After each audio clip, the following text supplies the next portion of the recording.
When the plume of radioactive material rose on the night of April 26th, the winds carried it to the northwest, into Latvia, Lithuania, northern Poland, and across the Baltic Sea into Scandinavia.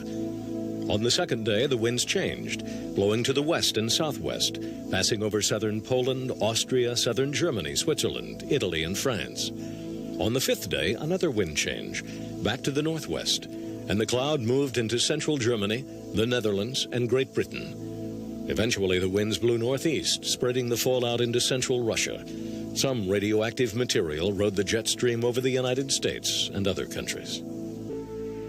All reactors operate on the principle of nuclear fission. When uranium fuel is brought together in sufficient mass, neutrons split the uranium atoms, causing the fuel to heat up.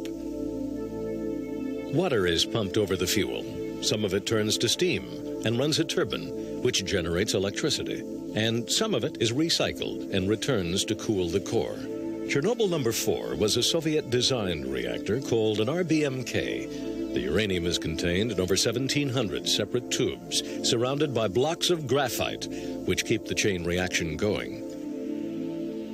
Control rods in the core regulate the reactor's power level. They are pulled out to increase power, put back in to decrease power. The rule, never to be broken, is that at least 30 control rods must be in the core at all times. U.S. reactors use a higher grade of uranium, which allows water instead of graphite to keep the reaction going. This difference is crucial, because if water is lost or boiled away, the nuclear reaction slows down by itself. In the RBMK, the opposite is true. When water boils away, the chain reaction speeds up, because the graphite is still there. As more water is lost, the reactor heats up even more. Suddenly, the reactor is out of control in an escalating spiral. So we're not talking about radioactivity just being in the air without something to carry it. That's right. Dust and particles have to attach to it. There's dust and particles, and in particular it's on the ground, and the stuff that's deep in the concrete you don't mind about, because that is shielded by the concrete. It's the stuff which is on the surface which is the trouble.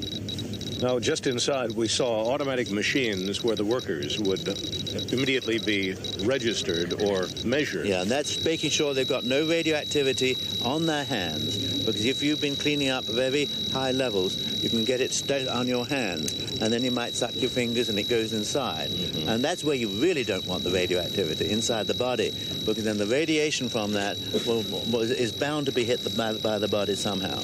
But our small beeps, widely distant earlier, are now into a steady sound, which is a little unnerving. That's right, but I bought the most sensitive meter I could find.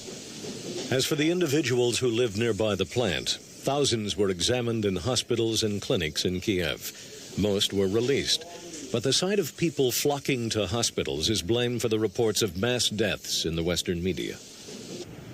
A maternity center for pregnant women from Pripyat was opened in a former cardiological hospital in Kiev. There was fear the radiation would affect the developing fetus.